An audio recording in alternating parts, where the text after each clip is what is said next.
Hello, I'm Andrew Cuomo. Let me start by telling you what you already know. New York City is the greatest city in the world. There is no other place like it. And as in life, we have had times when we are at our shining best. And there are times when we struggle and endure great hardship. But we also know that we can handle a crisis, because we have. We recently did it together through COVID. And we know that the first step towards solving a problem is having the strength, having the courage to recognize it. And we know that today our New York City is in trouble. You feel it when you walk down the street and try not to make eye contact with a mentally ill homeless person, or when the anxiety rises up in your chest as you're walking down into the subway. You see it in the empty storefronts, the graffiti, the grime, the migrant influx, the random violence. The city just feels threatening, out of control, and in crisis.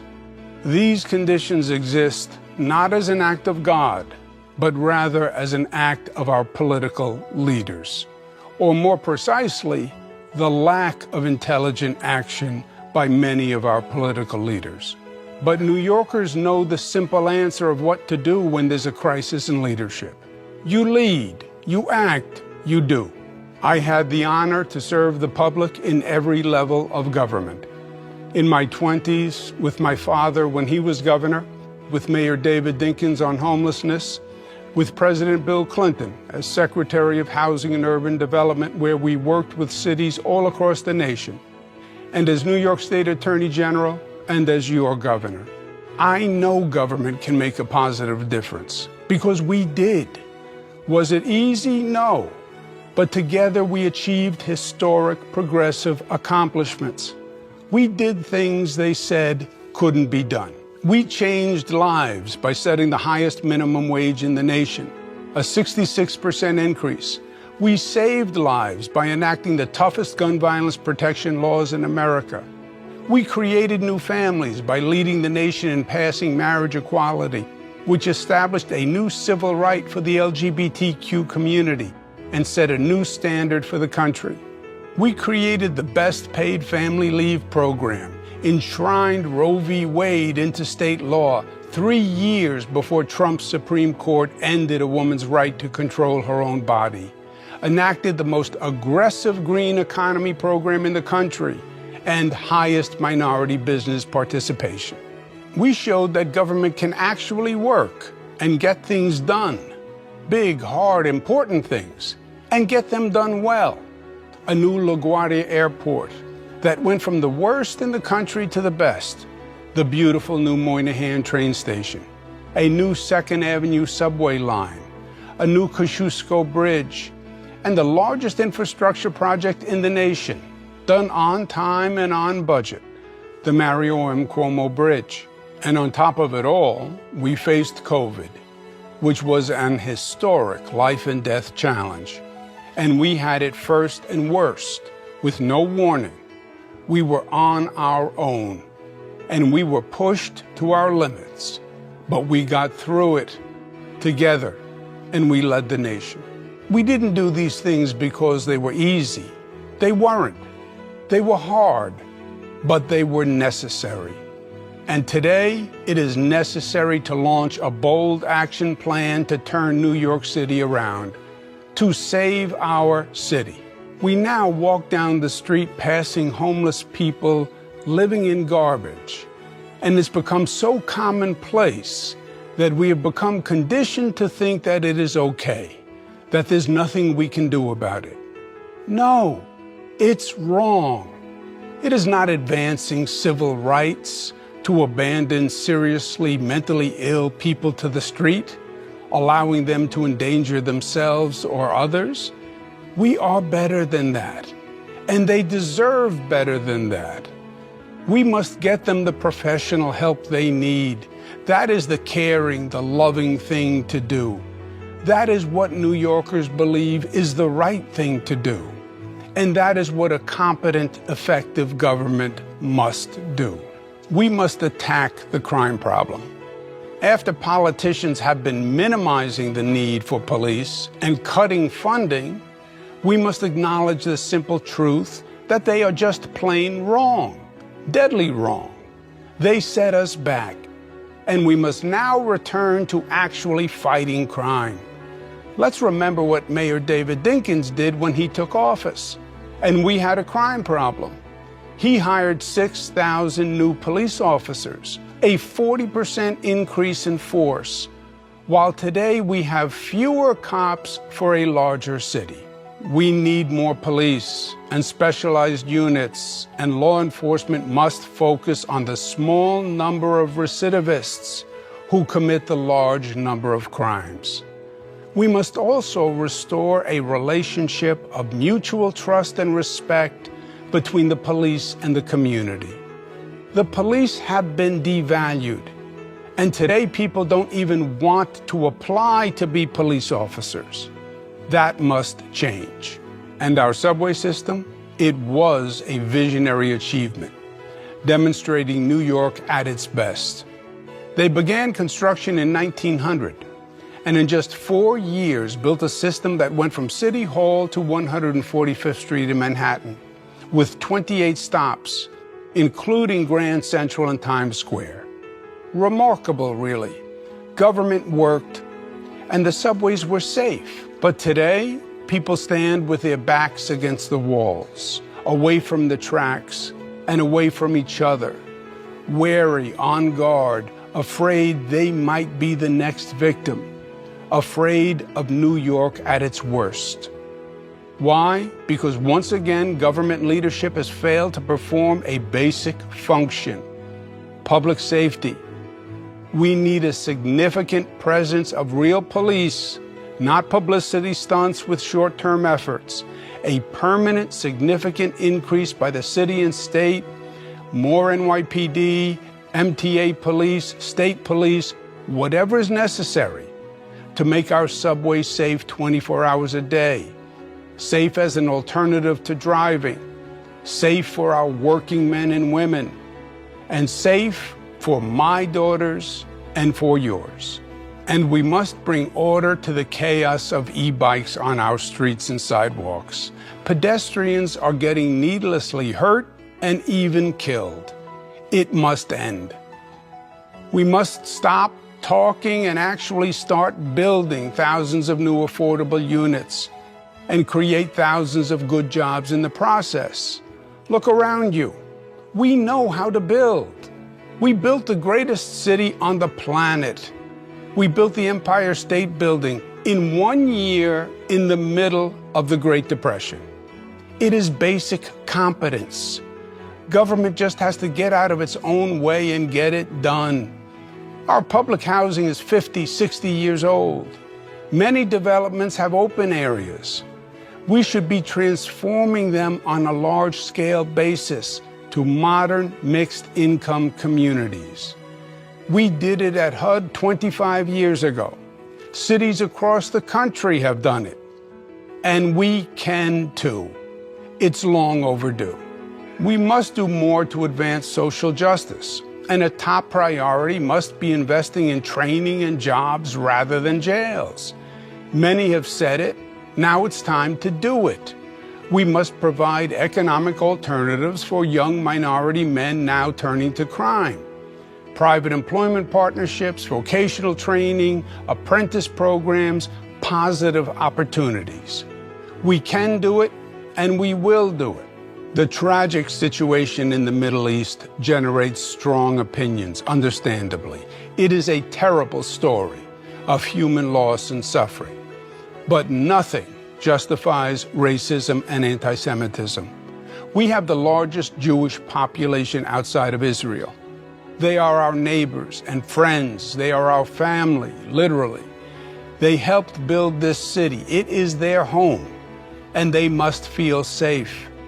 Our New York City should not be tolerating any harassment or disparagement of our Jewish brothers and sisters, and certainly not from our elected officials. In fact, they should be condemning it. The law must be aggressively enforced, and our New York should go even further and be at the forefront, leading the fight against the global rise of anti-Semitism. But to do any of this, we need a government that can actually perform. We need a government with leadership that can take a stand and get things done intelligently, professionally, efficiently, effectively, and do it now. To me, the founding premise of a progressive Democratic Party is all about serving working men and women. But the cruel irony is they are the ones now paying the highest price for New York's failed Democratic leadership. The affordability crisis, the madness of the mass transit system, mainly affects the poor and middle class, and 75% of the victims of crime are black and brown. This is not progressive policy, but in fact, regressive policy. FDR, John Kennedy, LBJ, Mario Cuomo, Bill Clinton, Barack Obama taught us what it meant to have a true progressive government. It wasn't about rhetoric, but results. Look at the word. Progressive government makes progress. They focused on issues that mattered to people in their day-to-day lives, issues that were relevant to them. And then they actually made life better for people. And that is what Democrats must do once again. New York birthed the original progressive movement, and it worked. It lifted this city, this state, this nation to new heights. And it is time for its rebirth. And the place is New York, and the time is now. My philosophy as an elected official is simple. I work for you, not the politicians and not the special interests.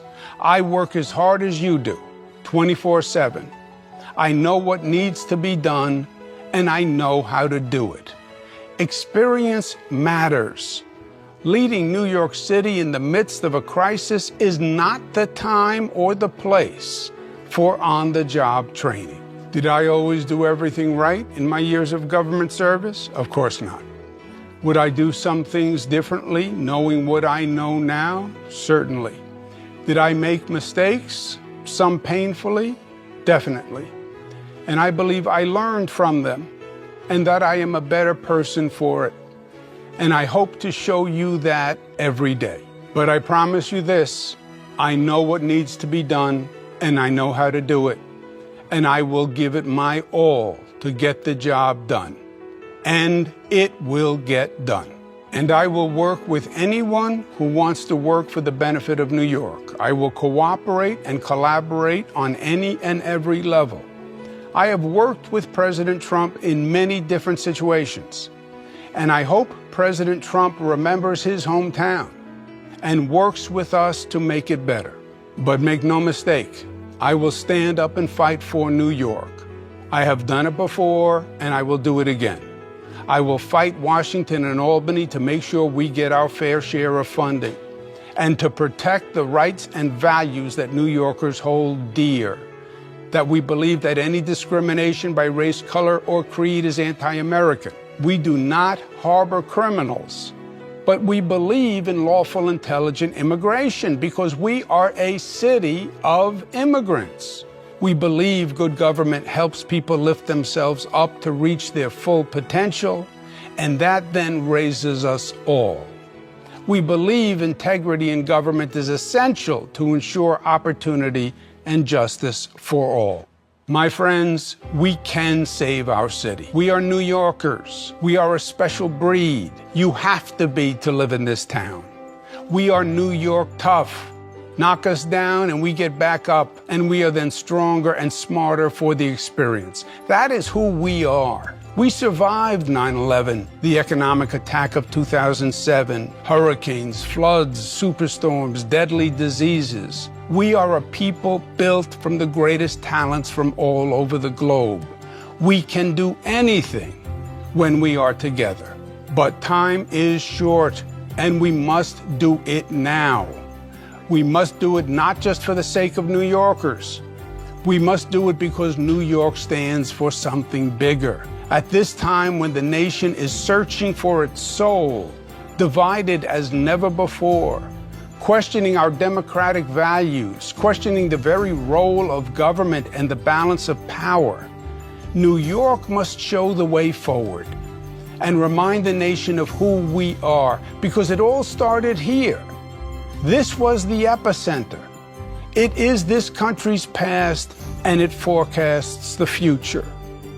New York says that we can't run from each other, but rather we must turn towards each other.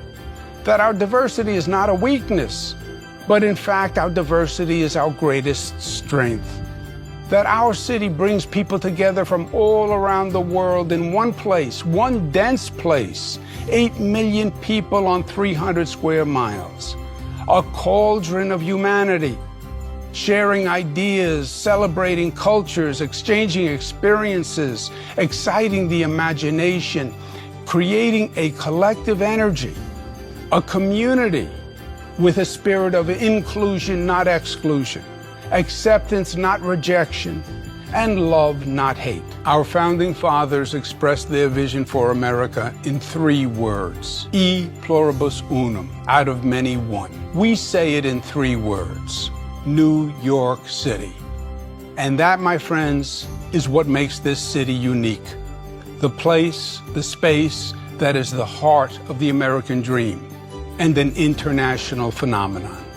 That is New York at its best. As the great E.B. White said, New York is to the nation what the white church spire is to the village, the visible symbol of aspiration and faith, the white plume saying, the way is up.